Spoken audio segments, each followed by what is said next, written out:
약혼자는 제 핸드백을 뒤져 돈과 신용카드를 꺼내는 자기 엄마를 그저 조용히 지켜보고만 있었습니다. 제가 분노하자 시어머니 될 사람은 소리쳤죠. 닥치고 비켜. 이 돈은 내가 더 필요해. 넌 어차피 허튼 데나 쓸 거 아냐. 그리고는 아파트에서 도망쳤지만 멀리 가지는 못했습니다. 인과응보는 즉시 그녀를 찾아갔거든요. 시작하기 전에 좋아요와 구독 버튼 눌러주시면 감사하겠습니다. 그럼 시작하겠습니다. 이수진은 자신의 인생이 무너지고 있다는 사실을 아주 평범한 화요일에 알게 되었다. 우연히 들어서는 안 될 대화를 엿들었을 때였다. 그녀는 평소보다 일찍 퇴근했다. 아침부터 머리를 조이는 듯한 편두통 때문에 부장님이 일찍 보내준 것이었다. 수지는 조용히 열쇠로 문을 열고 현관에서 구두를 벗었다.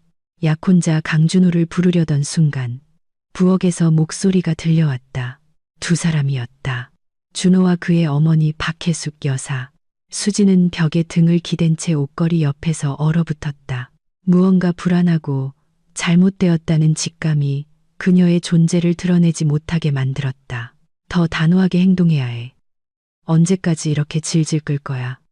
결혼식이 3주밖에 안 남았는데 넌 아직 아무것도 제대로 한 게 없잖아. 시어머니 될 사람의 목소리는 위압적이고 집요했다. 엄마, 나도 노력하고 있어요. 준호는 거의 죄인처럼 기어들어가는 목소리로 답했다. 하지만 수진 씨도 바보가 아니에요. 제가 너무 압박하면 바로 눈치챌 거라고요. 압박하지 마.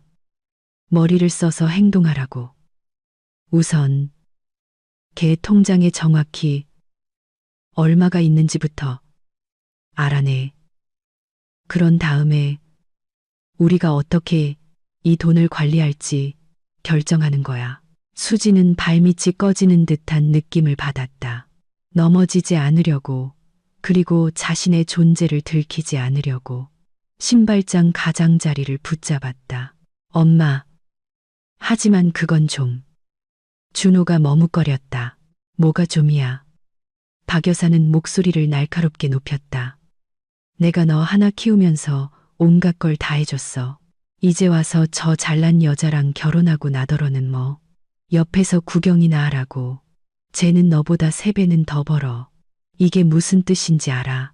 제가 모든 걸 지휘하겠다는 뜻이야. 휴가는 어디로 갈지, 무슨 차를 살지, 어디서 살지 다 제가 결정할 거고 넌 그냥 꼭두각시처럼 고개나 끄덕이게 되겠지. 수진 씨는 그런 사람 아니에요. 진짜 권력을 손에 쥐기 전까지는 다들 그런 사람 아니지. 그리고 돈이 바로 권력이야. 우리 아들. 이 점 명심해. 수지는 눈을 감았다. 5분 전까지만 해도 견딜 수 없었던 편두통이 갑자기 뒷전으로 밀려났다. 가슴 깊은 곳, 자신의 사랑. 자신의 사람을 찾았다는 확신이 자리 잡고 있던 곳에서 더 심각한 고통이 피어올랐다. 그녀는 현관에 10분쯤 더 서서 미래의 시어머니가 약혼자에게 지시하는 내용을 들었다. 어떻게 계좌 정보를 빼낼지, 어떻게 슬쩍 재산을 합치자고 제안할지, 어떻게 결혼 직후 수진 명의의 아파트를 공동 명의로 바꾸게 설득할지. 그 아파트는 수진이 대형 건설사에서 경제 분석가로 일하며 7년간 모은 돈으로 직접 산 것이었다. 그리고 그 아파트는 그녀가 준호를 사랑하고 우리가 진짜 가족이라고 믿었기에 반년 전부터 함께 살도록 허락한 곳이었다. 부엌에서의 대화가 잦아들고 발소리가 들리자 수지는 소리 없이 아파트에서 빠져나와 두 층 아래로 내려갔다. 그녀는 계단 창턱에 앉아 30분 동안 벗겨진 벽의 한 점을 응시했다. 그러고는 휴대폰을 꺼내 준호에게 전화했다. 자기야, 나 오늘 야근해야 할 것 같아. 8시쯤 들어갈게. 알았어. 자기야. 그의 목소리는 너무나 다정했다. 너무나 익숙하고 너무나 가식적이었다. 기다리고 있을게. 저녁 준비해 놓을게. 수지는 통화 종료 버튼을 누르고 한참 동안 휴대폰 화면을 바라봤다. 배경 화면에는 작년 여름 제주도에서 찍은 서로를 껴안고 있는 두 사람의 사진이 있었다. 행복하고 햇볕에 그을리고 사랑에 빠진 모습. 자신이 얼마나 바보였던가. 3년 전 두 사람은 회사 회식 자리에서 만났다. 준호는 당시 협력업체 영업부장이었다. 키가 크고 매력적이며 환한 미소와 남의 말을 잘 들어주는 능력까지. 30살이 넘어 평생의 짝을 찾는 것을 거의 포기했던 수진에게 그는 완벽한 남자였다. 그는 멋지게 구애했다. 이유 없는 꽃, 선물, 로맨틱한 저녁 식사, 주말의 근교 드라이브. 그는 항상 옳은 말을 했고 옳은 행동을 했다. 반년 후 그들은 함께 살기 시작했다. 수진의 아파트가 더 크고 편했기에 그녀가 먼저 그에게 들어와 살 것을 제안했다. 준호는 고맙다며 기쁘게 받아들였다. 넌 내 인생 최고의 선물이야. 그는 그때 수진을 껴안으며 말했다. 정말 사랑해. 그리고 그녀는 믿었다. 맙소사, 그녀는 정말로 믿었다. 그는 수진의 생일 파티에서 모든 친구들이 보는 앞에서 청혼했다. 무릎을 꿇고 반지를 꺼내고 아름다운 말을 읊었다. 친구들은 감동해서 울었고, 그런데 이제 와서 이 모든 것이 잘 짜인 연극이었다는 사실이 밝혀진 것이다. 자신이 피해자 역할을 맡고 있다는 사실조차 모른 채. 하지만 수지는 위험의 첫 신호에 무너질 사람이 아니었다. 32년 동안 그녀는 많은 것을 겪었다. 12살 때 부모님의 이혼. 그녀는 일찍 어른이 되어야 했고 밤마다 부엌에서 우는 엄마를 위로해야 했다. 대학교 때는 가장 친한 친구에게 배신당했다. 기숙사에서 3년간 함께 살았던 룸메이트가 그녀의 남자친구를 가로챘고 사과조차 하지 않았다.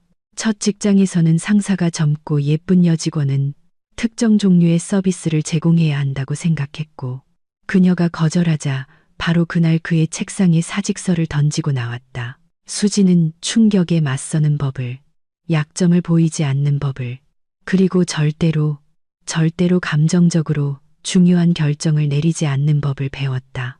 그래서 그녀는 그날 저녁 난리를 피우지 않았다. 준호의 얼굴에 그에 대해 생각하는 모든 것을 쏟아붓지도 그의 짐을 문 밖으로 내던지지도 않았다. 대신 그녀는 관찰하기 시작했다. 수지는 일기를 쓰기 시작했다. 평범한 줄무늬 노트를 사서 회사 금고에 숨겨두었다. 매일 저녁 그녀는 그날 알아챈 모든 것을 기록했다. 준호의 이상한 질문들, 시어머니의 방문, 예전에는 사소하게 여겼지만 이제는 무서운 그림으로 맞춰지는 작은 디테일들. 3월 3일 준호 씨가 아파트 등기 서류를 어디에 두었는지 물었다. 결혼 전에 서류 정리를 하고 싶다고 했다. 애매하게 대답했다. 3월 5일 박 여사님이 예고 없이 찾아왔다. 내가 샤워하는 줄 알고 내 서랍장을 뒤지고 있었다. 문틈으로 봤다.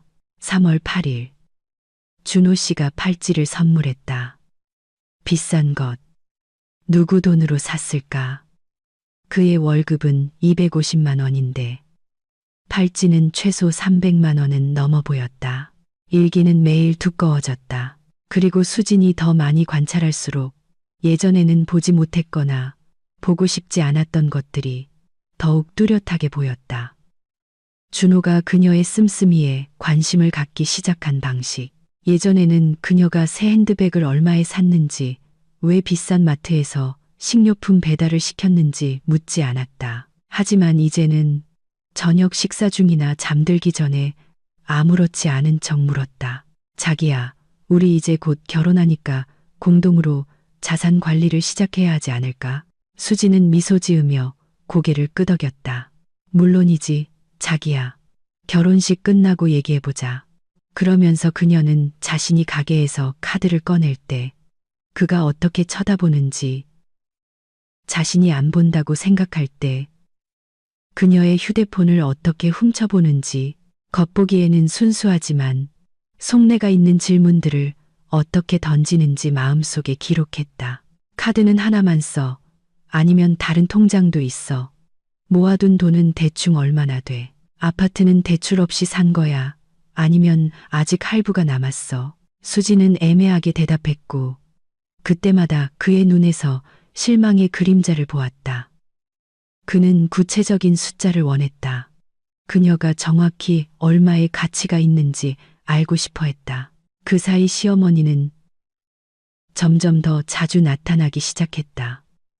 예전에는 박 여사가 한 달에 한 번쯤 와서 차를 마시고 의례적으로 아늑한 아파트를 칭찬하고 돌아갔다. 하지만 이제는 주말마다 때로는 주중에도 나타났다. 그녀에게는 아들 준호가 준 열쇠가 있었기 때문에 예고 없이 찾아왔다. 수지는 그 열쇠의 존재도 우연히 알게 되었다. 어느 날 일찍 집에 돌아왔는데 박 여사가 이미 부엌에 앉아 수진이 프라하에서 사온 귀여운 고양이 그림이 있는 그녀의 최애 컵으로 커피를 마시고 있었다. 어머, 우리 준호가 열쇠를 줬지 뭐니. 수진이 문 앞에서 굳어있자 시어머니는 손을 내저었다. 내가 원할 때 언제든 들어올 수 있게 말이야. 괜찮지? 우린 곧 한 가족이 될 거잖아. 수지는 싫었다. 아주 많이 싫었지만 그녀는 미소 지으며 말했다. 물론이죠, 어머님. 편하게 계세요. 그녀에게는 시간이 필요했기 때문이다. 문제의 규모를 파악할 시간, 계획을 세울 시간, 그리고 증거를 모을 시간. 수지는 자신이 엿들은 이야기에 대해 아무에게도 말하지 않았다. 대전에 사는 엄마에게도 매주 전화해서 결혼 준비가 어떻게 되어가는지 묻는 엄마에게도 말이다. 학창 시절부터 친구였고 이미 신부들러리 드레스를 입어보고 있던 친구 은영에게도 신혼부부를 위한 선물을 마련하기 위해 돈을 모은 동료들에게도 말하지 않았다. 그녀는 평소처럼 행동했다. 출근하고 결혼 준비를 하고 준호와 연애 메뉴에 대해 의논하고 꽃을 고르고 드레스를 입어보았다. 그리고 밤에는 준호가 잠들었을 때 잠 못 이루고 누워 여러 가지 시나리오를 머릿속으로 굴렸다. 첫 번째 시나리오, 준호와 직접 대화한다. 들은 것을 전부 이야기하고 그에게 해명할 기회를 준다. 하지만 그가 뭐라고 할까? 엄마가 그냥 그의 미래를 걱정했을 뿐이라고, 네가 오해한 거라고 하겠지. 수지는 그가 거짓말을 할 것을 알았다.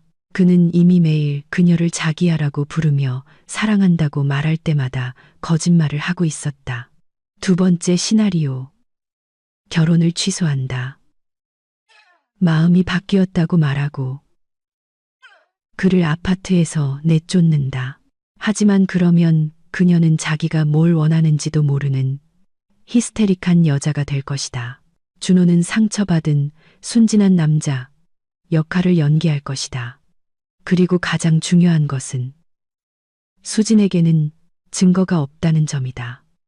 그들의 말에 맞서는 그녀의 말뿐이었다. 세 번째 시나리오, 기다린다. 그들이 어디까지 가는지 지켜본다. 그들이 스스로 카드를 모두 공개할 기회를 준다. 이 시나리오는 위험했지만 수지는 이 상황에서 승리자로 남기 위해서는 적의 정체를 완전히 알아야 한다고 생각했다. 그녀는 세 번째 시나리오를 선택했다. 예상치 못한 첫 번째 공격은 전혀 다른 곳에서 왔다. 결혼식 2주 전 엄마에게서 전화가 왔다. 수진아. 엄마의 목소리는 이상하게 불안했다. 방금 박 여사님한테서 전화를 받았어. 수지는 긴장했다. 뭐라고 하시던가요? 네가 걱정된다고 하더구나. 요즘 네가 제정신이 아닌 것 같다고. 혹시라도 네가 어리석은 짓을 할까봐 두렵다고. 무슨 어리석은 짓이여. 네가 결혼을 취소하고 싶어 한다고. 준호가 너를 속이려 한다는 망상에 빠져 있다면서. 그렇군.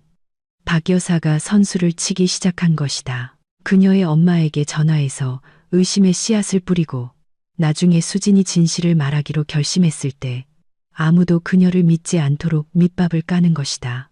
교활한 여자. 아주 교활한 여자였다. 엄마, 괜찮아요.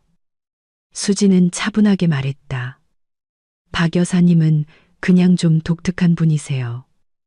신경 쓰지 마세요. 그 통화 후 수진은 사무실에서 오랫동안 창밖을 바라보며 앉아 있었다. 박 여사는 그녀가 생각했던 것보다 더 위험했다. 하지만 수진도 만만한 상대는 아니었다. 다음 날 그녀는 회사에 반차를 내고 은행으로 갔다. 준호가 모르는 다른 은행에 새 계좌를 열었다. 그곳으로 저축액의 일부인 약 5천만 원을 이체했다. 그 다음엔 공증사무소에 들러 유언장을 작성했다. 그녀가 사망할 경우 아파트는 남편이나 그의 친척이 아닌 오직 엄마에게 상속된다는 내용이었다. 그러고 나서 그녀는 보안업체에서 일하는 지인에게 들러 아파트에 몰래카메라를 설치해달라고 부탁했다. 최동식이라는 이름의 그는 희끗희끗한 머리와 전직 형사 특유의 날카로운 눈빛을 가진 체격 좋은 남자였다. 그는 강력계에서 20년을 일했고 지금은 사설 탐정 일을 하고 있었다. 무슨 문제라도 생겼어. 그가 수진을 유심히 보며 물었다. 어쩌면요. 그냥 대비해두고 싶어서요. 현명하네. 수진 씨. 내가 20년 동안 이 바닥에서 일하면서 배운 게 하나 있어. 나중에 후회하는 것보다 미리 대비하는 게 낫다는 거지. 카메라는 아주 작아서 거의 눈에 띄지 않았다. 하나는 거실 책장, 책들 뒤에, 하나는 부엌의 화재 감지기로 위장했고, 하나는 현관 조명갓에 내장되었다. 녹화 영상은 클라우드 저장소로 전송되었고, 접근 권한은 오직 수진에게만 있었다. 여기 비밀번호랑 설명서. 최 실장이 그녀에게 종이 한 장을 건넸다. 24시간 녹화되고 30일간 저장돼. 보관하고 싶은 게 있으면 따로 다운로드해. 고마워요, 실장님. 필요한 거 있으면 언제든 전화해. 예전에 그 대출 문제로 나 도와줬잖아. 나 그런 거 잊지 않아. 결혼식 10일 전 두 번째 예상치 못한 사건이 터졌다. 수진이 회사에 있는데 모르는 번호로 전화가 걸려왔다. 이수진 씨, 맞으신가요? 은행에서 연락드렸습니다. 저희 쪽에 1억 원 대출 신청하신 내역이 있어서요. 수진은 온몸이 차가워졌다. 무슨 대출이요? 전 신청한 적 없어요. 하지만 저희 쪽에 고객님 신분증 사본과 소득증명서가 접수되었습니다. 그거 사기예요. 당장 그 신청 취소해 주세요. 그 후 보안팀과 긴 통화가 이어졌다. 대출 신청이 온라인으로 그녀의 서류를 이용해 이루어졌다는 사실이 밝혀졌다. 그때 수진은 기억해냈다. 한 달 전 준호가 그녀에게 소득증명서를 달라고 했었다. 자기 계좌에 연결된 가족 카드를 만들어 주겠다면서 수진은 그때 아무 생각 없이 넘겼었다. 이제 모든 조각이 맞춰졌다. 수진은 최 실장의 번호를 눌렀다. 실장님, 도움이 필요해요. 급해요. 그들이 제 명의로 대출을 받으려고 했어요. 3일 후 수진은 전체 그림을 파악했다. 최 실장은 전직 경찰 동료들을 동원해 박 여사와 그녀의 아들에 대한 정보를 캐냈다. SNS, 데이터베이스, 법원 기록까지 샅샅이 뒤졌다. 앉아. 수진이 결과를 들으러 그의 사무실에 왔을 때 최 실장이 말했다. 그리고 마음 단단히 먹고 그는 책상 위에 두꺼운 파일을 올려놓았다. 내 약혼자는 전문 결혼 사기꾼이야. 그리고 그의 엄마가 이 모든 걸 기획한 주범이고 드러난 사실은 끔찍했다. 박 여사는 전문 사기꾼이었다. 길거리 좀도둑이 아니었다. 그녀는 더 똑똑하고 교활하며 위험했다. 그녀는 아들의 신부감으로 외롭고 성공했으며 좋은 수입과 자기 집을 가진 여성들을 골랐다. 사랑을 찾길 포기하고 동화 같은 이야기를 믿을 준비가 된 여성들. 수법은 항상 똑같아. 최 실장이 서류를 넘기며 설명했다. 만남, 급속한 연애, 결혼, 그 다음 아내 명의로 대출을 받고 돈과 재산을 옮긴 후 이혼 소송을 걸어서 재산 분할을 요구하지. 그리고 피해자는 아무것도 남지 않게 돼. 수지는 세 번째 피해자가 될 뻔했다. 첫 번째는 부산의 사업가 김영미 씨였다. 작은 카페 체인을 운영하던 그녀는 결혼 1년 후 자신 명의로 3건의 대출, 총 4억 원이 잡혀 있는 것을 발견했다. 준호는 이혼 소송을 제기하며 그녀의 사업 절반을 요구했다. 소송은 2년간 이어졌고 영미 씨는 모든 것을 잃었다. 돈, 사업, 건강. 이혼 후 그녀는 뇌졸중으로 쓰러졌다. 현재 45세, 장애연금으로 살고 있었다. 최 실장은 사진을 보여주었다. 생기 있는 눈을 가진 아름다운 여인의 모습, 이전이었다. 그리고 초점 없는 눈빛의 초췌한 얼굴, 이후였다. 두 번째는 대구의 치과의사 박지연 씨였다. 그녀의 이야기도 비슷했다.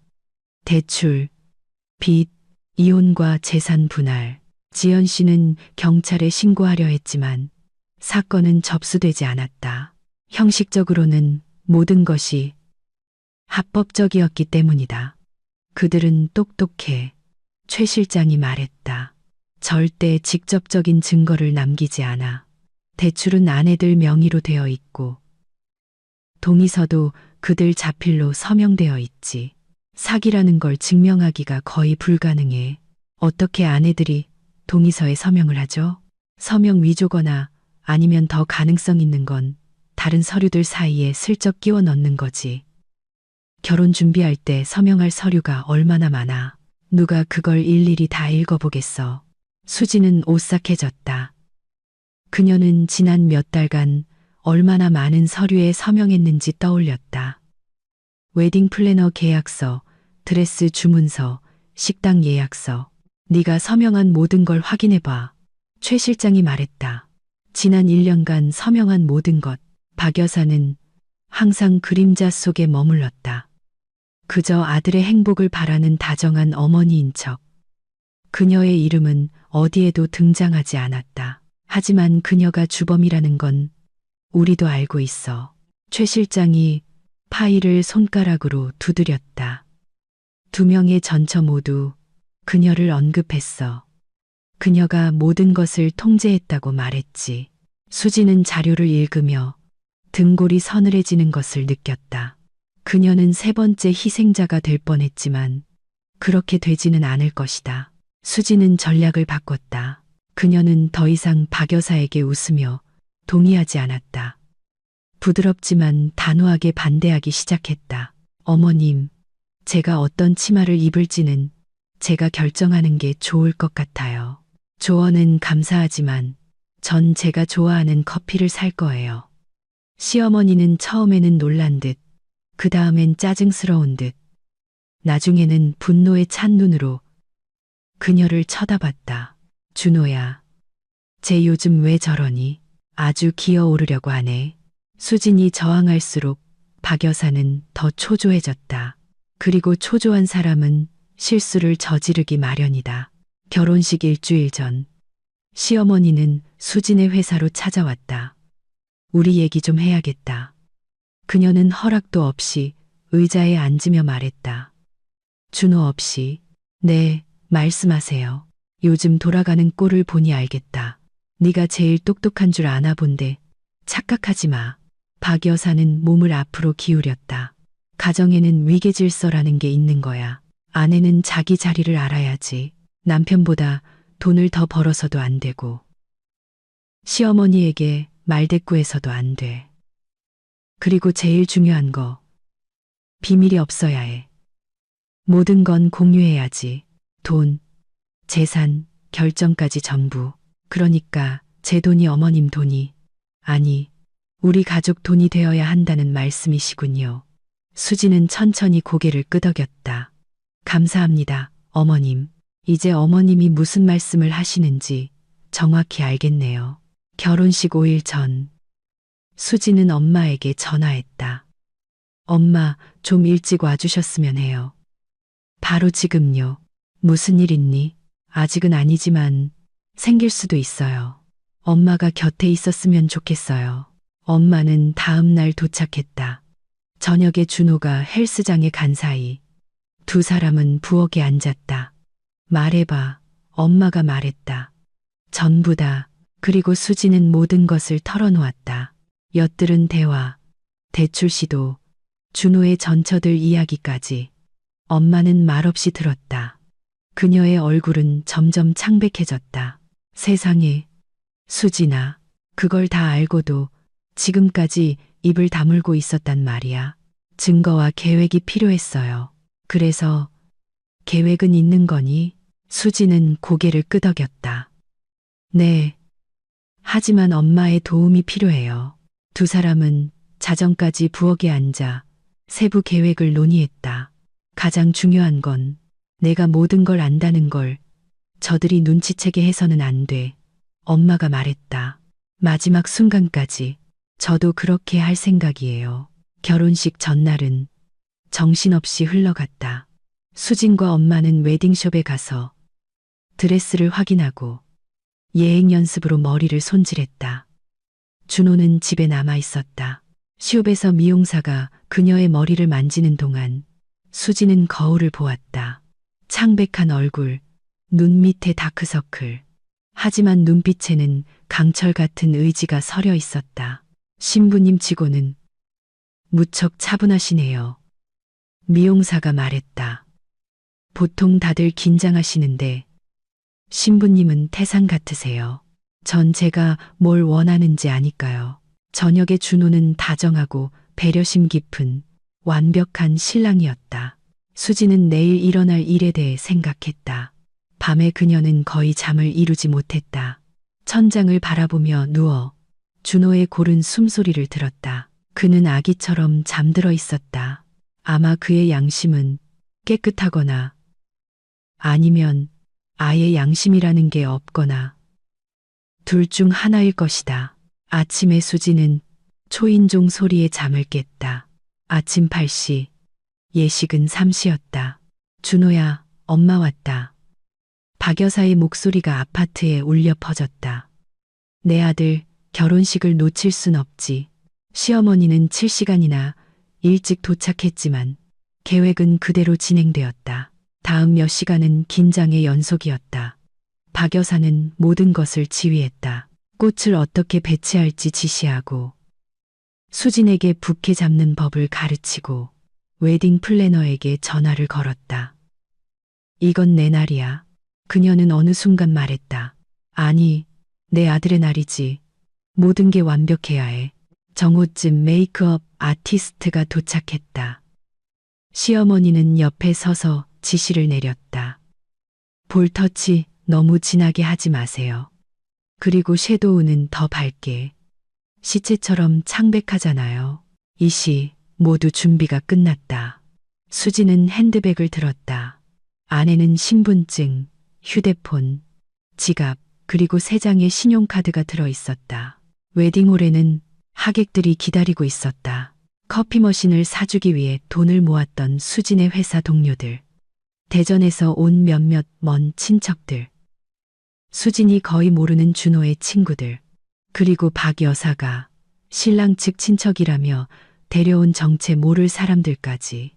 최 실장이 알아본 바로는 그 친척들 중 몇몇은 사기 전과가 있었다. 만일의 사태에 대비한 지원군인 듯했다. 하지만 오늘 만일의 사태는 그들이 예상한 방향과는 전혀 다르게 흘러갈 것이다. 수지는 최 실장을 발견했다. 그는 입구 근처에 서서 군중 속에 섞여 눈에 띄지 않았다. 회색 정장, 평범한 외모, 그의 옆에는 역시 전직 경찰인 그의 동료 2명이 대기하고 있었다. 잠시 눈이 마주쳤다. 최 실장이 거의 알아차릴 수 없게 고개를 끄덕였다. 모든 준비는 끝났다.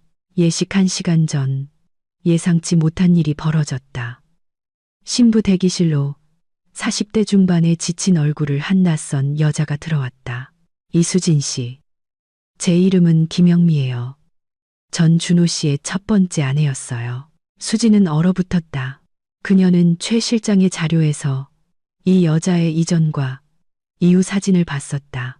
지금 그녀 앞에는 이후의 모습이 서 있었다. 초췌한 얼굴, 머리카락의 흰머리, 관자놀이의 흉터. 하지만 눈은 살아있었고 불타고 있었다. 부산에서 오셨군요. 네. 우연히 결혼 소식을 알게 됐어요. 공통된 지인의 SNS에서 글을 봤거든요. 일주일 동안 망설였지만 이 일이 다시 반복되는 걸 그냥 앉아서 보고만 있을 수는 없다고 생각했어요. 영미 씨는 가까이 다가왔고 그녀의 손이 미세하게 떨렸다. 경고해드리고 싶었어요. 박 여사는 그냥 시어머니가 아니에요. 그녀는 거미예요. 몇 년에 걸쳐 거미줄을 치고 준호는 그저 순종적인 꼭두각시일 뿐이에요. 그들은 저를 파괴했듯이 당신도 파괴할 거예요. 알고 있어요. 수지는 차분하게 말했다. 영미 씨는 놀라서 눈을 들었다. 알고 있다고요? 네. 영미 씨에 대해서도, 대구의 박지연 씨에 대해서도, 대출, 소송, 모든 것에 대해 알고 있어요. 전체 자료를 가지고 있어요. 그런데도 결혼을 하신다고요? 수지는 미소 지었다. 그날 처음으로 진심으로 활짝 웃었다. 저에겐 계획이 있어요. 그들의 사업을 끝장낼 계획이요. 영미 씨는 한참 동안 그녀를 바라보았다. 그러더니 그녀의 입가에 미미한 미소가 떠올랐다. 아마도 몇 년 만에 처음이었을 것이다. 당신은 우리와는 다르군요. 저와 지연 씨와는. 우린 순진한 바보였어요. 사랑을, 동화를 믿었죠. 하지만 당신은 전 정의를 믿어요.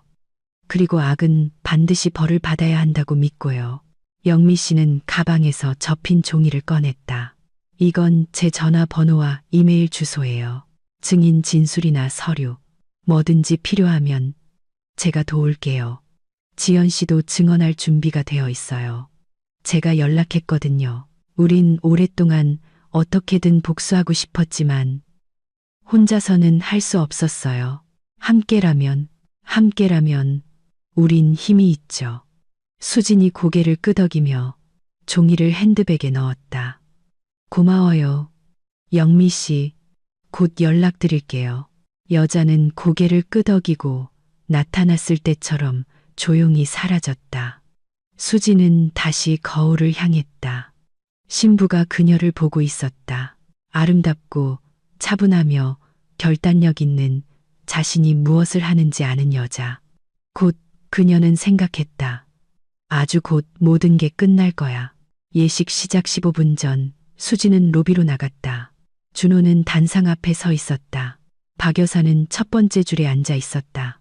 엄마가 수진에게 다가왔다. 준비됐니? 네. 음악이 울려 퍼졌다.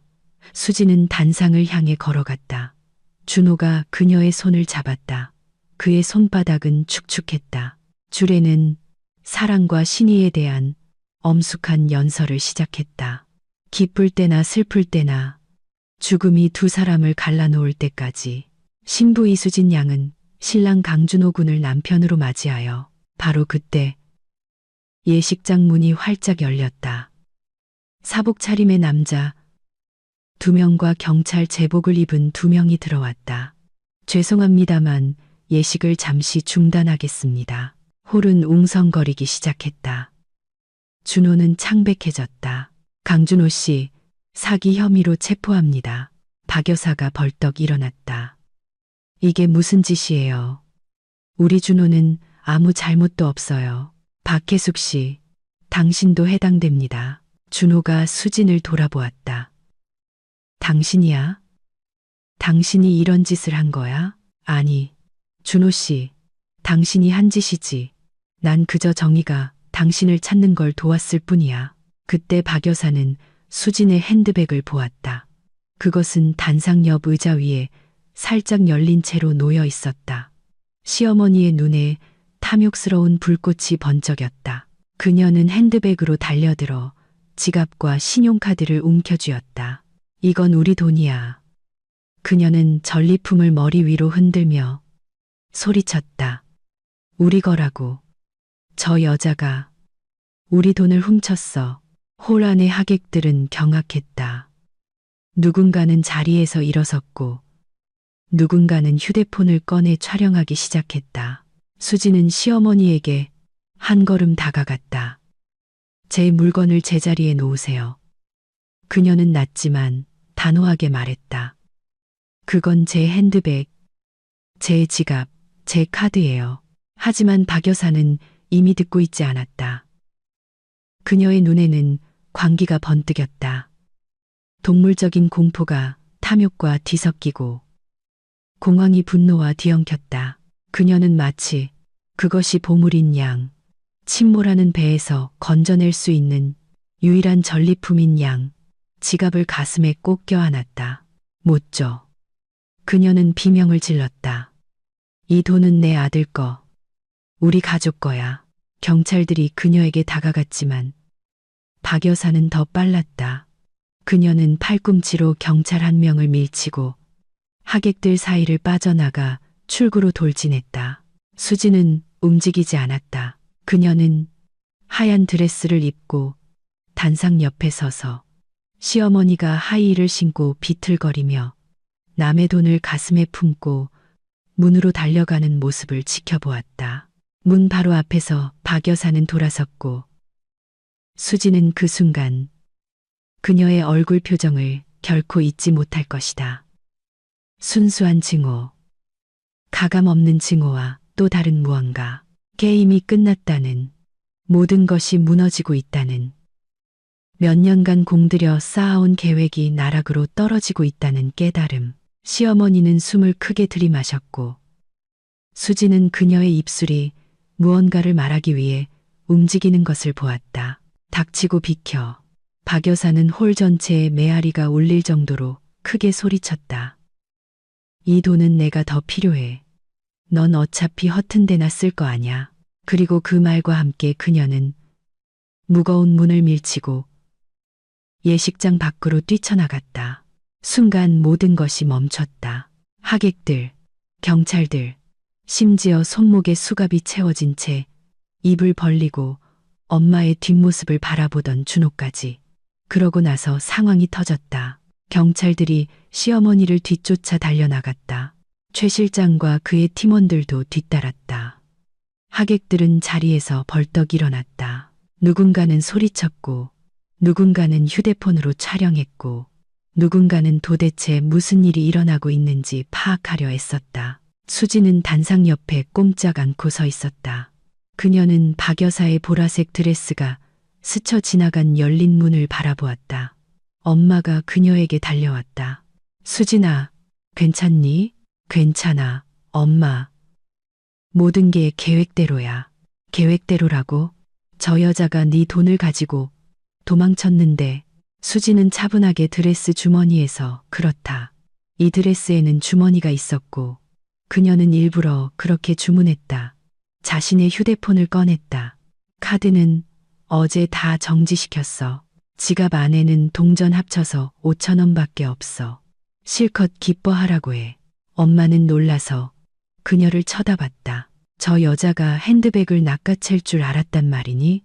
그러길 바랐지. 박 여사는 예측 가능하거든. 탐욕이 그녀의 약점이야. 일부러 핸드백을 열어서 눈에 잘 띄는 곳에 뒀어. 밖에서 비명소리가 들렸다. 그 다음엔 소음, 목소리, 발소리가 이어졌다. 수지는 출구를 향해 걸어갔다. 엄마가 뒤따랐다. 예식장 입구 계단에서는 수진이 평생 기억할 장면이 펼쳐지고 있었다. 박 여사는 계단에 쓰러져 있었다. 그녀의 보라색 드레스는 말려 올라가 살색 스타킹을 신은 굵은 다리를 드러내고 있었다. 오른쪽 다리는 부자연스러운 각도로 꺾여 있었다. 옆에는 지갑에서 쏟아져 나온 동전들, 바로 그 5천 원과 3장의 신용카드가 흩어져 있었다. 살려주세요. 시어머니는 비명을 질렀다. 도와줘요. 나 다리 부러졌어. 경찰들은 어쩔 줄 모르고 그녀 주위에 서 있었다. 최 실장은 이미 전화로 구급차를 부르고 있었다. 무슨 일이었어요? 수진이 그의 팀원 중 한 명에게 물었다. 계단에서 발을 헛디뎠습니다. 그는 간신히 웃음을 참으며 대답했다. 너무 빨리 뛰다가 하이힐 굽이 틈에 끼인 걸 못 봤나 봅니다. 그대로 고꾸라졌죠. 수지는 입구 계단을 보았다. 오래된 돌계단, 세월의 금이 간 모습, 판석 사이의 틈은 얇은 하이힐 굽이 빠지기에 충분히 넓었다. 인과응보, 그녀의 머릿속에 떠오른 첫 단어였다. 박 여사는 고개를 들어 수진을 보았다. 그녀의 얼굴은 고통과 분노로 일그러졌다. 너, 그녀는 채채거렸다. 다 너 때문이야. 네가 꾸민 짓이지. 제가 계단을 꾸미진 않았어요. 박 여사님. 수지는 차분하게 대답했다. 저 계단은 여기 50년은 있었을걸요. 하지만 남의 돈을 들고 하이힐을 신고 뛰는 건 그건 당신 생각이었죠. 주변에 사람들이 모이기 시작했다. 예식장에서 하객들이 나오고 지나가던 행인들이 모여들었다. 누군가 박 여사를 알아봤다. 봐, 아까 돈 얘기하면서 소리치던 그 여자야. 누군가는 휴대폰으로 촬영했다. 저리 치워요. 시어머니는 비명을 질렀다. 나 찍지 마. 이거 불법이야. 하지만 아무도 휴대폰을 치우지 않았다. 사람들은 촬영하고 수군거리고 토론했다. 저 여자가 뭐라고 소리쳤는지 들었어. 이 돈은 내가 더 필요해라고 했어. 저기 하얀 드레스 입은 사람이 신부인가 봐. 시어머니가 결혼식장에서 며느리 돈을 훔친 건가? 대박 사건이네. 수지는 계단 위에 서서 3주 전 자신에게 자기 자리를 알라고 가르치고 자기 물건을 뒤지고 모든 걸 통제하려 했으며 자신을 강탈하고 인생을 파괴하려 했던 여자를 내려다보았다. 지금 그 여자는 더러운 계단 위에 부러진 다리로 누워 휴대폰을 든 구경꾼들에게 둘러싸여 있었고 그녀의 사진은 이미 SNS를 통해 퍼져나가고 있을 것이다. 정이었다. 구급차가 도착했다. 구급대원들이 박 여사에게 다가가 다리를 살폈다. 정강이 뼈 골절입니다. 그중 한 명이 진단했다. 병원으로 이송해야 합니다. 나 아무 데도 안 가. 시어머니는 소리쳤다. 내 아들 결혼한단 말이야. 당신 아들은 사기 혐의로 체포되었습니다. 경찰이 건조하게 말했다. 그리고 당신도 체포된 상태입니다. 응급 처치 후 경찰서로 이송될 겁니다. 무슨 사기? 이건 직권남용이야. 하지만 그녀는 이미 들것에 실리고 있었다. 박 여사는 몸부림치고 소리 지르고 빠져나가려 애썼지만 그럴수록 고통만 더 심해질 뿐이었다. 수지는 고개를 돌렸다. 그 모습을 보고 싶지 않았다. 동정심 때문이 아니었다. 아니, 동정심은 조금도 느껴지지 않았다. 그저 그 광경이 비참하고 추하며 역겨웠다. 그리고 그 이미지가 오랫동안 기억에 남기를 원치 않았다. 엄마가 다가와 그녀를 껴안았다. 다 끝났어. 엄마가 속삭였다. 수진아, 다 끝났어. 아직요, 엄마. 아직 완전히는 아니에요. 수지는 돌아서서 다시 예식장 건물 안으로 들어갔다. 준호는 여전히 단상 앞에 서 있었다. 수갑을 찬 채 창백하고 넋이 나간 모습으로 그의 옆에는 경찰 2명이 서 있었다. 하객들은 호기심과 비난의 눈초리로 그를 쳐다보며 서서히 흩어지고 있었다. 수진이 그에게 다가가자 그들의 눈이 마주쳤다. 왜? 그가 조용히 물었다. 수지는 그를 3년간 자신의 사람이라 부르고 함께 잠들고 깨어나며 믿었던 남자를 바라보았다. 아니, 준호 씨, 그녀가 말했다. 당신은 사랑하지 않았어. 나도, 김영미 씨도, 박지연 씨도. 당신은 돈과 당신 엄마만 사랑했지. 그는 뺨을 맞은 것처럼 움찔했다. 사실이 아니야. 사실이야. 그리고 당신 자신도 그걸 알지. 수지는 20분 전 그가 끼워준 결혼 반지를 손가락에서 뺐다. 자, 받아. 다음 희생자에게 필요할지도 모르지. 뭐, 그럴 것 같진 않지만 감옥에서 신부감 찾기는 어려울 테니까. 그녀는 반지를 그의 재킷, 가슴 주머니에 넣어주었다. 잘 가, 준호 씨. 그리고 뒤도 돌아보지 않고 떠났다. 밖에는 더 이상 구급차도 구경꾼도 없었다. 그저 피로연에 가야 할지 집으로 흩어져야 할지 모르는 몇몇 하객들만 남아 있었다. 수지는 최 실장에게 다가갔다. 고마워요, 실장님. 모든 것에 대해서요. 천만에 아주 잘 해냈어. 그가 그녀의 손을 잡았다. 이제 어떻게 되는 거죠? 둘 다 체포될 거야.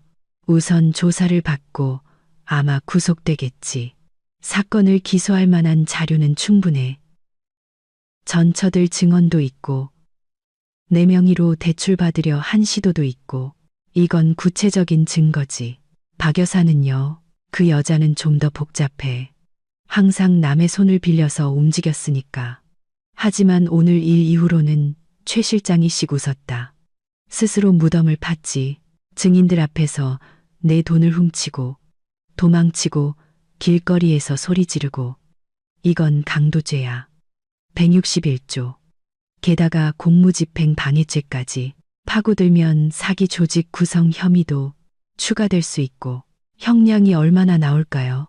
준호는 5년에서 7년 정도. 혐의를 다 입증한다면 어머니는 조금 덜 나올 수도 있지만 그래도 징역은 살겠지. 그리고 가장 중요한 건 그들은 이제 전과 기록에 남게 돼. 더 이상의 신부감은 없다는 뜻이지. 수지는 고개를 끄덕였다. 그것이 가장 중요했다. 복수도 처벌도 아닌 그들이 더 이상 아무도 속이지 못하게 되는 것. 엄마가 그녀에게 다가왔다. 수진아, 이제 어떻게 할까? 하객들이 피로연에 대해 묻고 있어. 수지는 잠시 생각에 잠겼다. 피로연 비용은 전액 그녀의 돈으로 지불되었다. 레스토랑은 예약되었고 음식도 주문되었다. 있잖아요, 엄마. 피로연은 그대로 해요. 결혼 피로연이 아니라 그냥 파티로요. 자유를 위한 파티. 엄마는 놀란 눈으로 그녀를 보더니 이내 웃음을 터뜨렸다. 그거 좋은 생각이구나. 그들은 레스토랑으로 향했다. 수진, 엄마, 남은 몇몇 동료들, 그리고 여전히 충격에서 헤어나오지 못하는 친구 은영까지. 이해가 안 돼. 은영이 가는 길에 말했다. 넌 알고 있었어? 이 모든 시간 동안 알고 있으면서 침묵했다고. 알고 있었어. 수진이 고개를 끄덕였다. 3주 동안, 그리고 일부러 단상까지 걸어간 거야? 그들이 완전히 정체를 드러내게 하려고? 증거를 잡으려고? 현장에서 잡히게 하려고? 은영은 경외감과 약간의 두려움이 섞인 새로운 표정으로 그녀를 바라봤다. 너 정말 무서운 여자구나. 이수진. 아니. 수진이 미소 지었다. 난 그냥 당하고만 있지는 않는 여자일 뿐이야. 레스토랑에서는 당황한 지배인이 그들을 맞았다. 죄송합니다만 오늘 결혼 피로연이 예약되어 있는데요. 결혼식은 없어요. 수진이 말했다. 하지만 피로연은 있어요. 결혼 관련 장식들, 리본, 풍선, 축, 결혼 같은 문구들은 전부 치워주시겠어요? 그냥 멋진 저녁 식사 자리로 만들어주세요. 지배인은 고개를 끄덕이고 사라졌다. 그들은 15명 정도가 앉을 수 있는 큰 테이블에 자리 잡았다. 남은 사람들 전부였다. 웨이터들이 전체 요리와 와인을 가져왔다. 누군가 신랑 신부가 아닌 수진을 위해 그녀의 용기, 지혜, 그리고 승리를 위해 건배를 제의했다. 수진은 와인을 마시며 지난 몇 주간의 긴장이 서서히 풀리는 것을 느꼈다. 두려움, 불안, 끊임없는 위험에 대한 감각이 사라져갔다. 그녀는 자유로워졌다. 휴대폰이 울렸다. 모르는 번호였다. 여보세요. 이수진 씨. 저 부산의 김영미예요. 아, 영미 씨. 안녕하세요. 무슨 일이 있었는지 들었어요. 뉴스가 벌써 다 퍼졌네요. 영미 씨의 목소리에는 눈물이 섞여 있었지만 쓴 눈물이 아닌 어딘가 밝은 빛을 띤 눈물이었다. 저와 지연 씨를 대신해서 감사하다고 말씀드리고 싶었어요. 저희가 하지 못했던 일을 당신이 해냈어요. 우리가 함께 해낸 거죠. 수진이 말했다. 두 분의 증언이 아주 중요해요. 그게 없었다면 사건이 약해졌을 거예요. 전 100번이라도 증언할 준비가 되어 있어요. 법정에서도요. 그들이 죗값을 치르길 바라요. 치르게 될 거예요. 수진이 약속했다. 이제 확실히 그렇게 될 거예요. 통화 후 그녀는 테이블로 돌아왔다. 엄마가 궁금한 눈으로 그녀를 쳐다봤다. 괜찮아 엄마. 김영미 씨였어. 준호 씨의 첫 번째 부인. 고맙다고 하네. 뭐에 대해서? 정의에 대해서. 저녁은 계속되었다. 하객들은 먹고 마시고 대화했다. 아무도 더 이상 파투난 결혼식에 대해 언급하지 않았다. 일 얘기, 여름휴가 계획, 새로 시작한 드라마에 대해 이야기했다. 수지는 앉아서 이 사람들, 엄마, 친구, 동료들을 바라보며 인생이 참 이상하게 흘러간다고 생각했다. 오늘 아침만 해도 그녀는 사기꾼의 아내가 될 운명이었다. 공들여 짜인 계획에 세 번째 희생자가 되어 돈, 아파트, 어쩌면 건강까지 잃을 뻔했다. 하지만 지금 그녀는 레스토랑에 앉아 와인잔을 손에 든 자유로운 여성이었다. 그녀의 적들은 체포되었고 그녀의 인생은 다시 그녀 자신의 것이 되었다. 그리고 앞으로는 그녀가 원하는 모든 것이 기다리고 있었다. 밤 10시쯤 수지는 레스토랑 테라스로 나갔다. 따뜻한 5월의 저녁이었다. 도시는 아래에서 소란스러웠지만 3층인 이곳은 조용했다. 엄마가 뒤따라 나왔다. 어떠니? 이상해요. 수지는 솔직하게 대답했다. 뭔가 텅 빈 기분이에요. 3주 동안 이것만 생각하며 살았어요. 계획하고, 준비하고, 기다렸는데, 이제 모든 게 끝나니 무슨 감정을 느껴야 할지 모르겠어요. 그거 정상이야. 엄마가 그녀의 어깨를 감쌌다. 큰 긴장이 풀리고 나면 항상 공허함이 찾아오지. 하지만 그것도 지나갈 거고, 넌 네가 옳은 일을 했다는 걸 깨닫게 될 거야. 제가 옳은 일을 했다는 건 알아요. 엄마, 전 그냥 그들이 아니라 제 자신이요. 3년이라는 시간, 3년 동안 존재하지도 않는 것을 믿었어요. 그건 잃어버린 시간이 아니야, 수진아. 그건 교훈이지. 비싸고 고통스러운 교훈. 이제 넌 무엇을 조심해야 하는지, 어떻게 자신을 지켜야 하는지 알게 됐잖아. 수지는 고개를 끄덕였다. 그녀의 휴대폰이 다시 울렸다. 이번엔 최 실장이었다. 정진 반대, 수진 씨, 새로운 소식이야. 강준호가 자백하고 있어. 엄마를 팔아넘기고 있다고. 뭐라고 하는데요? 모든 게 엄마 아이디어였고, 엄마가 자기를 강요했으며 자기는 상황의 희생자라고 주장하고 있어. 수지는 자신도 모르게 웃음이 터져 나왔다. 기가 막히네요. 자기가 살려고 엄마를 배신하다니. 바로 그거지. 하지만 우리에겐 유리해. 그가 더 많이 불수록 둘 다에 대한 사건은 더 견고해질 테니까. 박 여사는 모든 게 거짓말이라고. 아들이 압박에 못 이겨 자기를 모함하는 거라고. 자기는 아무 잘못도 없다고 소리치고 있대. 최 실장이 콧방귀를 뀌었다. 하지만 우리에겐 내 카메라에 찍힌 녹화 영상이 있어. 그녀가 준호와 나눈 모든 대화, 모든 지시사항이. 그러니 실컷 소리치라고 해. 고마워요, 실장님. 계속 알려주세요. 물론이지. 그리고 기자들이 벌써 냄새를 맡았어. 아침이면 이 이야기가 모든 뉴스에 나올 거야. 수지는 전화를 끊고 생각에 잠겼다. 기자들, 대중의 관심, 뉴스에 나올 그녀의 얼굴. 한편으로는 그다지 유쾌하지 않았다. 그녀는 명성을 원하지도 관심을 원하지도 않았다. 다른 한편으로는 더 많은 사람이 이 사기 수법에 대해 알게 될수록 희생자는 줄어들 것이다. 어쩌면 어떤 여성이 이 이야기를 읽고 생각에 잠길지도 모른다. 자신의 약혼자를 의심해 볼지도 모른다. 그냥 소득증명서를 넘겨주지 않을지도 모른다. 그 정도의 불편함은 감수할 가치가 있었다. 그녀는 테이블로 돌아왔다. 손님들은 이미 흩어지기 시작했다. 늦은 시간이었다. 내일은 출근해야 했다. 수진아, 동료인 지혜가 작별 인사를 하며 그녀를 껴안았다. 너 정말 대단해. 나 같으면 그렇게 못했을 거야. 너라도 했을 거야. 수진이 미소 지었다. 그래야만 하는 상황이었다면 그런 상황이 오지 않기를 바랄 뿐이야. 모두와 작별 인사를 했다.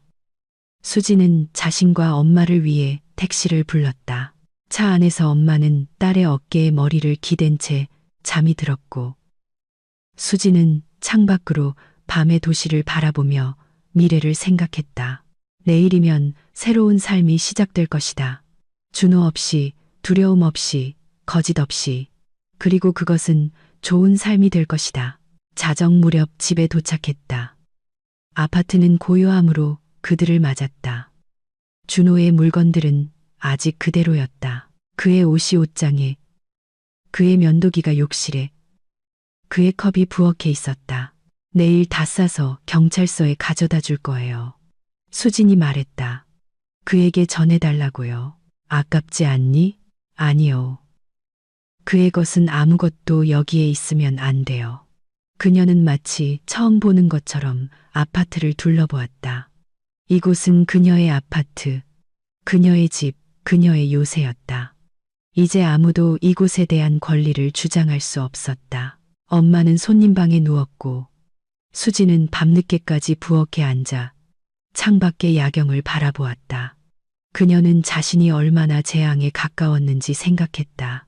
우연히 엿들은 대화 하나, 만약 그녀가 그 화요일에 일찍 돌아오지 않았더라면, 만약 문 앞에서 멈추지 않았더라면, 만약 듣지 못했더라면 그녀의 인생은 완전히 다른 방향으로 흘러갔을 것이다. 하지만 그녀는 들었고 두려워하지 않았고 포기하지 않았으며 이겼다. 수지는 3주 동안 썼던 일기. 바로 그 노트를 꺼내 다시 읽었다. 모든 사소한 디테일, 의심, 관찰 그녀가 진실을 깨닫는데 도움을 준 모든 것들. 마지막 기록은 어제 작성되었다. 내일이 그날이다. 모든 준비는 끝났다. 카메라는 작동 중. 최 실장과 그의 팀원들은 대기 중. 경찰에게도 연락해 두었다. 김영미 씨도 올 것이다. 남은 것은 그들이 스스로를 드러낼 때까지 기다리는 것뿐. 그리고 그들은 드러낼 것이다. 난 안다. 탐욕과 자신감이 그들의 약점이다. 그들은 상황을 통제하고 있다고 생각하겠지만 착각이다. 수지는 미소 지으며 새로운 기록을 남겼다. 모든 것이 성공했다. 그들은 체포되었다. 시어머니는 내 카드를 들고 도망치다. 다리가 부러졌다. 준호는 경찰에게 그녀를 팔아넘기고 있다. 정의는 존재한다. 때로는 단지 그것이 실현되도록 약간의 도움이 필요할 뿐이다. 그녀는 노트를 닫고 책상 서랍에 넣었다. 그러고 나서 일어나 창가로 다가가 오랫동안 별을 바라보았다. 어딘가 병원에서는 박 여사가 부러진 다리와 산산조각 난 꿈을 안고 누워 있을 것이다. 어딘가 경찰서에서는 준호가 자신의 어머니에 대한 불리한 증언을 하고 있을 것이다. 그들의 세계는 무너지고 있었다. 그들이 몇 년에 걸쳐 순진한 여성들을 속이고 강탈하며 쌓아 올린 세계.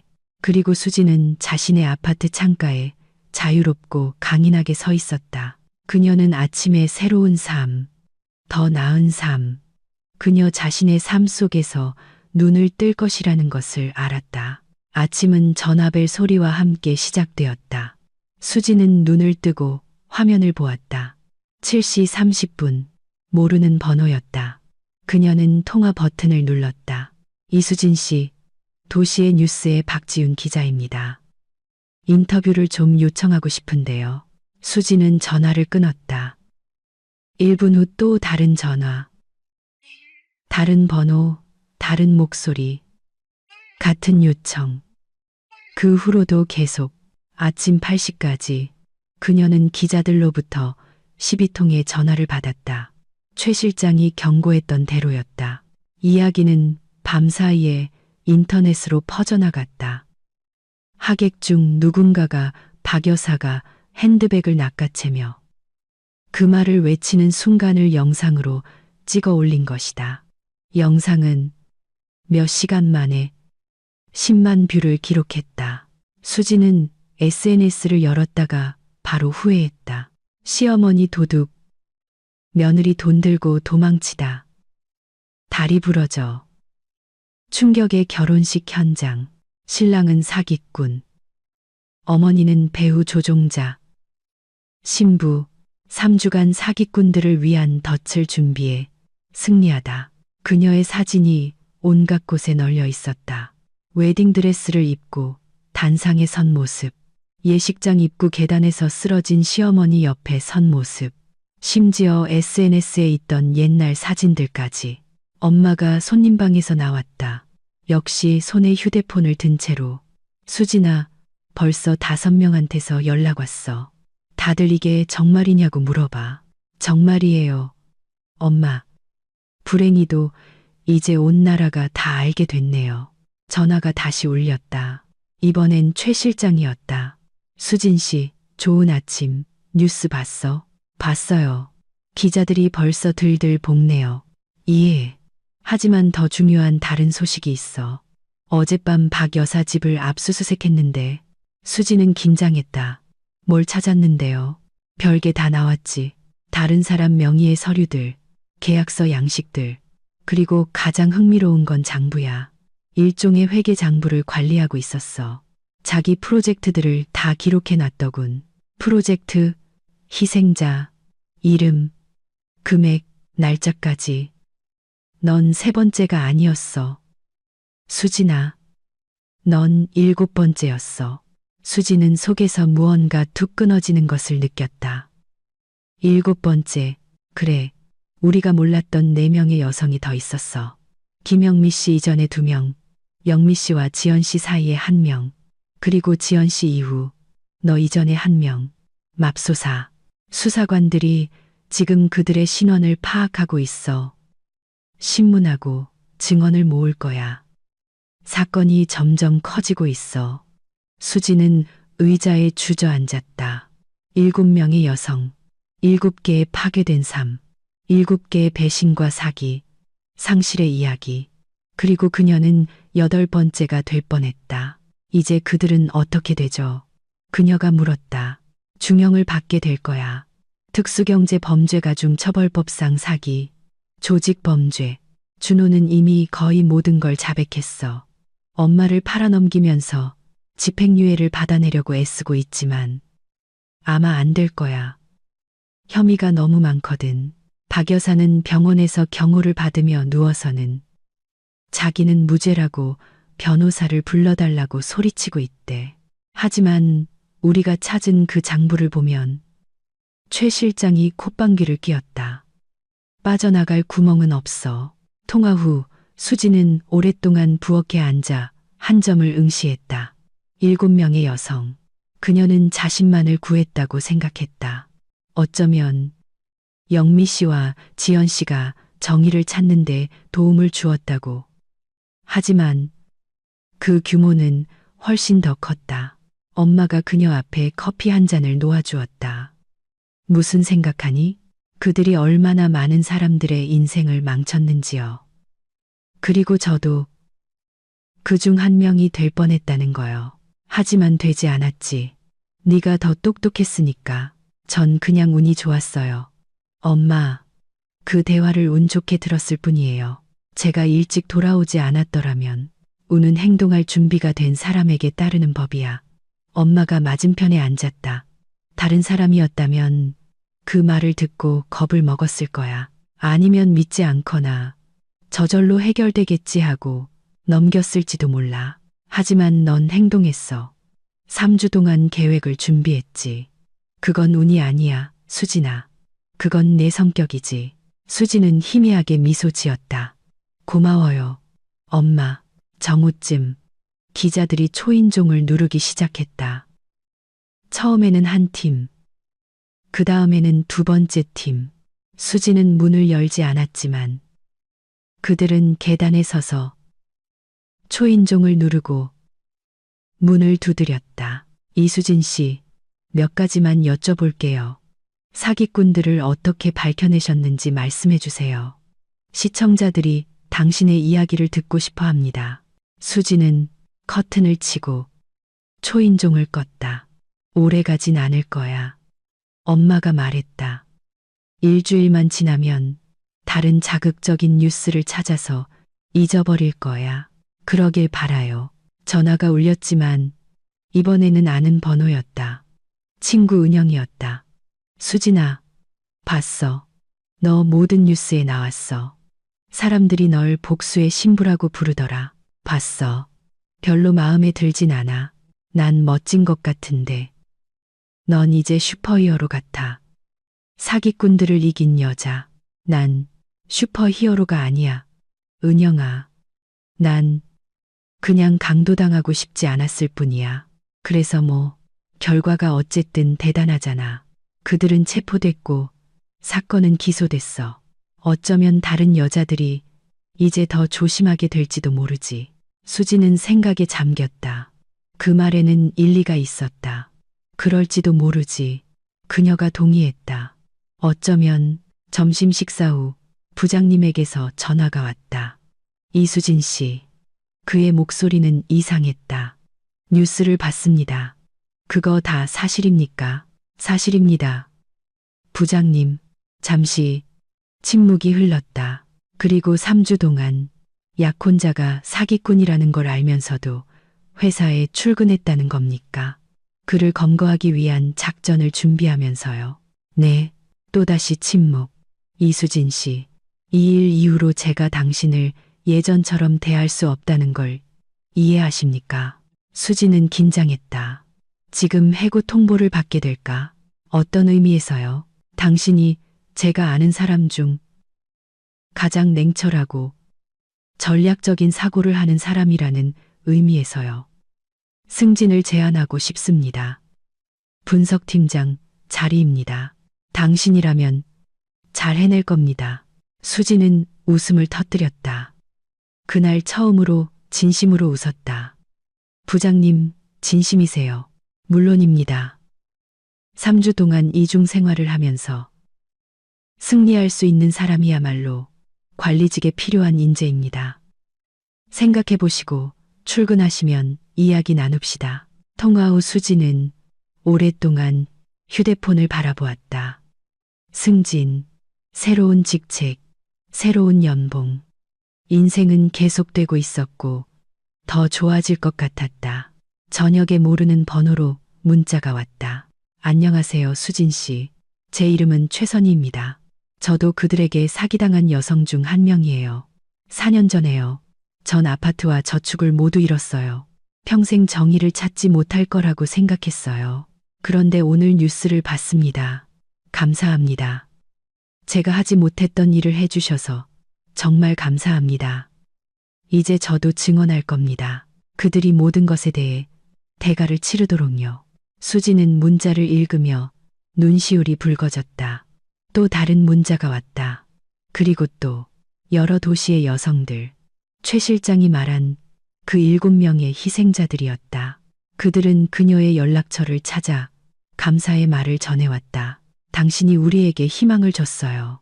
우리는 그들이 무적이라고 생각했어요. 이제 정의가 승리할 거예요. 수지는 한 명에게 답장하며 최 실장의 연락처를 알려주고 수사관과 연락하는 방법을 설명하고 지지를 약속했다. 밤이 되자 그녀는 23개의 메시지를 받았다. 그들의 희생자들뿐만 아니라 다른 사기꾼들에게 비슷한 일을 겪은 다른 여성들, 지금 자신의 약혼자를 의심하는 여성들, 그저 고맙다, 당신은 대단하다고 말하고 싶은 여성들에게서도. 수지는 침대에 앉아 이 메시지들을 읽으며 울었다. 슬픔 때문이 아니라 다른 무언가 때문에, 자신의 이야기가 개인적인 비극을 넘어 더 큰 무언가가 되었다는, 자기도 모르는 사이에 희생자가 되지 않을 수 있다는, 싸워서 이길 수 있다는 증거이자 상징이 되었다는 깨달음 때문에. 엄마가 방을 들여다보았다. 수진아, 우니? 이건 좋은 눈물이에요, 엄마. 정말이에요. 일주일이 지났다. 기자들은 엄마의 예상대로 서서히 물러갔다.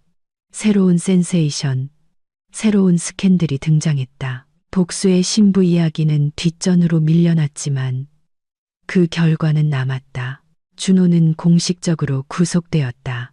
그는 5건의 사기 혐의로 기소되었다. 수사는 계속되었고 혐의는 더 늘어날 수 있었다. 박 여사가 고용한 변호사는 증거의 양을 보고 사건을 포기했다. 시어머니 자신은 여전히 병원에 누워 있었다. 골절이 복잡해서 수술이 필요했지만 퇴원 후에도 그녀를 기다리는 것은 감방이었다. 법원은 혐의의 중대성과 도주 위험을 고려하여 보석 신청을 기각했다. 수지는 회사로 복귀했다. 동료들은 존경과 약간의 두려움이 섞인 눈으로 그녀를 바라봤다. 이야기는 사무실 전체에 퍼졌다. 아무도 그녀 앞에서 농담하거나 험담하려 하지 않았다. 넌 이제 전설이야. 점심시간에 지혜가 말했다. 진짜로 너에 대한 농담까지 생겼다니까. 무슨 농담? 뭐? 예를 들면 경제 분석가를 속이려고 하면 어떻게 될까? 그 사기꾼 모자에게 물어보세요 같은 거. 수지는 피식 웃었다. 웃기네. 그리고 네 이야기가 우리 회사 최고의 광고라는 말도 있어. 어떤 사기든 밝혀낼 수 있는 사람들이 일하는 곳이라고. 윗분들이 그걸 곧이곧대로 받아들이지 않길 바랄 뿐이야. 윗분들은 받아들였다. 2주 후 수지는 공식적으로 분석팀장 자리에 올랐다. 연봉은 2배로 올랐다. 도시가 내려다 보이는 개인 사무실도 생겼다. 새로운 직책에서의 첫날, 그녀는 책상에 앉아 창밖을 바라보았다. 한 달 전, 그녀는 결혼을 준비하고 사랑을 믿고 자신을 강탈하려던 남자와 미래를 계획하고 있었다. 하지만 지금은 새로운 일, 새로운 기회, 새로운 삶이 있었다. 이상했다. 모든 것이 얼마나 빨리 변하는지. 전화가 울렸다. 최 실장이었다. 수진 씨, 소식 있어. 박 여사가 당신과 만나고 싶어 한대. 네? 변호사를 통해 전해왔어. 개인적으로 이야기하고 싶다고. 수지는 잠시 침묵했다. 왜요? 모르지. 합의를 보고 싶은 건지, 아니면 그냥 하고 싶은 말을 다 쏟아내고 싶은 건지. 꼭 응할 필요는 없어. 수지는 생각에 잠겼다. 한편으로는 거절하고 싶었다. 왜 그 여자를 다시 봐야 하는가? 왜 과거를 들춰야 하는가? 하지만 다른 한편, 3주 동안 이중 생활을 했던 그녀의 다른 자아는 시어머니의 눈을 보고, 그녀가 패배한 모습을 보고 마침표를 찍고 싶었다. 갈게요. 수진이 말했다. 언제죠? 만남은 다음 날 이루어졌다. 박 여사는 병실에 누워 있었다. 다리는 깁스를 한 채 특수 받침대에 올려져 있었다. 옆에는 교도관이 앉아 있었다. 시어머니의 얼굴은 수척해져 있었다. 눈 밑에는 검은 그림자가 드리워져 있었다. 수지는 들어와 침대 옆 의자에 앉았다. 그들은 말없이 서로를 바라보았다. 비웃으러왔니? 마침내 박 여사가 물었다. 목소리는 쉬고 약했다. 아니요. 만나자고 하신 건 어머님이시잖아요. 시어머니는 시선을 피했다. 알고 싶었어. 그녀가 조용히 말했다. 언제 눈치챈 거니? 결혼식 3주 전에요. 준호 씨와 나누시던 대화를 들었어요. 부엌에서의 그 대화. 네. 박 여사는 눈을 감았다. 더 조심해야 한다고 생각했어. 준호한테 말했지. 집에서는 안 된다고. 그런 얘기는 집에서 하지 말라고. 하지만 그녀는 말을 멈췄다. 당신 말을 듣지 않았군요. 그 애는 한 번도 내 말을 듣지 않았어. 항상 제멋대로였지. 그리고 이게 그 결과야. 수지는 부서지고 늙고 모든 것을 잃은 이 여자를 보며 한 방울의 동정심이라도 찾아보려 애썼다. 찾을 수 없었다. 당신은 7명의 여성의 삶을 파괴했어요. 그녀가 말했다. 최소 7명, 아마 더 많겠죠. 난 살아남으려고 한 것뿐이야. 박 여사가 쏘아붙였다. 혼자서 아들 키우는 게 쉬운 줄 알아? 돈도 없이, 도움도 없이 수백만 명의 여성들이 혼자 아이들을 키워요. 그들이 다 사기꾼이 되지는 않아요. 수백만 명의 여성들은 가난하게 살지. 그리고 나 자신과 우리 준호를 위해 더 많은 것을 원했어. 수지는 고개를 저었다. 당신은 남의 것을 원했어요. 당신 것이 아닌 것을. 그리고 이제 그 대가를 치르게 될 거예요. 박 여사는 너무나 갑작스럽게 그녀를 향해 몸을 돌려 교도관이 긴장할 정도였다. 내 아파트, 내 직장, 내 완벽한 삶을 가진 넌 한 푼 한 푼을 위해 싸우는 게 어떤 건지 이해 못해. 제 아파트는 제가 번 돈으로 샀어요. 수지는 차분하게 대답했다. 7년 동안 모았고 야근하고 추가 프로젝트를 맡았죠. 훔치지도 속이지도 않았어요. 그냥 일했어요. 쉬운 길을 찾지 않으면 가능한 일이에요. 시어머니는 증오에 찬 눈으로 그녀를 바라봤다. 넌 후회하게 될 거야. 그녀가 말했다. 언젠가 넌 후회할 거라고. 수지는 일어섰다. 아니요, 박 여사님. 후회할 사람은 제가 아니에요. 당신이겠죠. 감옥에서의 그 모든 세월 동안 안녕히 계세요. 그녀는 뒤도 돌아보지 않고 병실을 나왔다. 밖은 햇살이 빛나고 있었다. 따뜻한 5월의 날, 가벼운 바람, 활짝 핀 라일락 향기. 수지는 깊게 숨을 들이마셨다. 모든 것이 끝났다. 정말로 끝났다. 그녀는 휴대폰을 꺼내 엄마에게 전화했다. 엄마, 아직 서울에 계시죠? 응. 수진아, 내일 기차야. 오늘 저녁에 어디 같이 가요. 극장이나 콘서트라도 축하하고 싶어요. 뭘 축하해? 수지는 미소 지었다. 새로운 삶을요. 3개월이 지났다. 그들 모자의 재판은 9월로 잡혔다. 수지는 증인으로 소환장을 받았다. 영미 씨와 지연 씨도 마찬가지였다. 두 사람 모두 증언을 위해 서울로 올라왔다. 재판 전날 세 사람은 카페에서 만났다. 영미 씨는 처음 만났을 때보다 훨씬 좋아 보였다. 눈은 더 생기 있었고 얼굴에는 미소가 어렸다. 있잖아요. 그녀가 말했다. 전 평생 회복하지 못할 거라고 생각했어요. 이혼하고 그 모든 일을 겪고 나서 인생이 끝난 것 같았거든요. 그런데 지금은 다시 태어난 기분이에요. 희망이 생겼기 때문일 거예요. 지연 씨가 말했다. 그녀는 영미 씨보다 어린 35세 정도로 검은 머리에 지친 눈을 하고 있었다. 범인들이 벌을 받을 거라는 걸 알면 살기가 더 쉬워지죠. 수지는 고개를 끄덕였다. 두 분은 어떻게 지내세요? 그녀가 물었다. 전 다시 시작했어요. 영미 씨가 대답했다. 작은 커피숍을 열었어요. 예전처럼 체인은 아니고 가게 하나뿐이지만요. 하지만 이건 제 것이고 아무도 빼앗아 갈 수 없어요. 전 드디어 빚을 다 갚았어요. 지연 씨가 말했다. 4년 동안 그들이 제 명의로 받은 대출금을 갚았어요. 이제 자유예요. 정말 기쁘네요. 수진이 진심으로 말했다.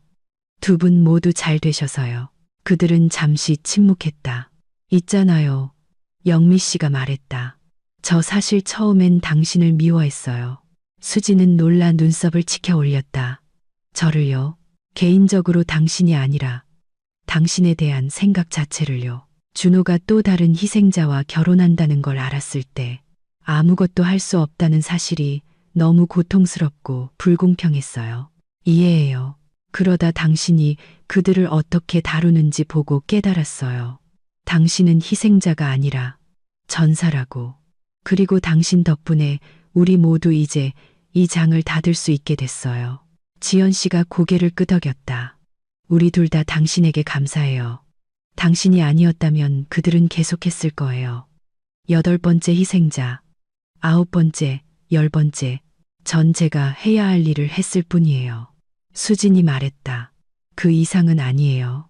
당신은 우리 중 누구보다 더 많은 일을 했어요. 영미 씨가 반박했다. 그리고 우린 그걸 잊지 않을 거예요. 재판은 3일간 계속되었다. 박 여사는 마지막까지 혐의를 부인했다. 자기는 모함당했고 아들이 거짓말을 하고 있으며 이건 음모라고 소리쳤다. 하지만 증거는 명백했다. 녹음, 서류, 7명의 피해자들의 증언. 반면 준호는 모든 것을 인정했다. 법정에서 울며 용서를 구하고 어머니가 자신을 조종했다고 말했다. 판사는 무표정한 얼굴로 듣고 있었다. 선고는 금요일 저녁에 내려졌다. 피고인 박혜숙, 징역 8년. 피고인 강준호, 징역 6년에 처한다. 판사가 이 말을 했을 때 법정에서는 박수가 터져 나왔다. 피해자들 7명의 여성 모두 울며 서로를 껴안았다. 수지는 첫 번째 줄에 앉아 박 여사가 교도관들에게 끌려나가는 것을 지켜보았다. 시어머니는 문 앞에서 돌아서서 수진을 눈으로 찾았다. 순간 그들의 시선이 마주쳤다. 수지는 시선을 피하지 않았다. 차분하고 단호하게 분노도 승리감도 없이 그저 바라보았다. 박 여사가 먼저 시선을 돌렸다. 그녀는 끌려나갔다. 수지는 법원 건물 밖 저녁거리로 나왔다. 9월, 황금빛 가을, 따뜻한 노을. 서울은 주위에서 소란스러웠다. 자동차, 사람들, 삶. 영미 씨와 지연 씨가 그녀에게 다가왔다. 이제 다 끝났어요. 영미 씨가 말했다. 끝났어. 지연 씨가 메아리처럼 반복했다. 수지는 고개를 끄덕였다. 세 사람은 함께 서서 노을을 바라보았다. 이제 뭐 하죠? 지연 씨가 물었다. 이제 살아야죠. 수진이 대답했다. 그냥 사는 거예요. 두려움 없이, 뒤돌아보지 않고, 우리 자신의 삶을요. 영미 씨가 미소 지었다. 좋은 계획이네요. 그들은 서로를 껴안았다. 공동의 불행과 공동의 승리로 맺어진 3명의 여성. 희생자가 되기를 거부한 3명의 여성. 그러고 나서 흩어졌다. 각자 자신의 길로, 자신의 삶으로, 자신의 미래로. 수지는 저녁에 서울 거리를 걸으며 운명이 참 이상하게 짜여 있다고 생각했다. 5개월 전, 그녀는 아내가 될 준비를 하고 있었다. 사랑이라는 동화를 믿고 자신의 약혼자가 사기꾼이고 그의 어머니가 범죄 조직의 주범이라는 사실을 꿈에도 몰랐다. 하지만 지금은 새로운 직장, 새로운 친구들, 새로운 기회가 있었다. 정의는 승리했다. 죄인들은 벌을 받았고 삶은 계속된다. 그녀는 휴대폰을 꺼내 엄마에게 전화했다. 엄마, 선고 나왔어요. 그녀는 8년, 그는 6년이요. 정말 다행이다. 엄마가 안도의 한숨을 내쉬었다. 넌 어떠니? 좋아요, 엄마. 오랜만에 정말로 좋아요. 주말에 놀러 오렴. 내가 좋아하는 파이 구워줄게. 꼭 갈게요. 수지는 전화를 끊고 미소 지었다. 앞으로는 온전한 저녁, 온전한 주말, 온전한 삶이 기다리고 있었다. 그리고 그녀는 그 삶을 자신이 원하는 대로 살아갈 작정이었다. 사기꾼 없이, 조종자 없이, 거짓 없이. 오직 그녀와 그녀의 선택, 그녀의 결정, 오직 자유뿐. 수지는 첫 별들이 빛나기 시작하는 하늘을 향해 얼굴을 들고 가을 공기를 깊게 들이마셨다. 새로운 장은 바로 지금 시작되고 있었고 그녀는 준비가 되어 있었다.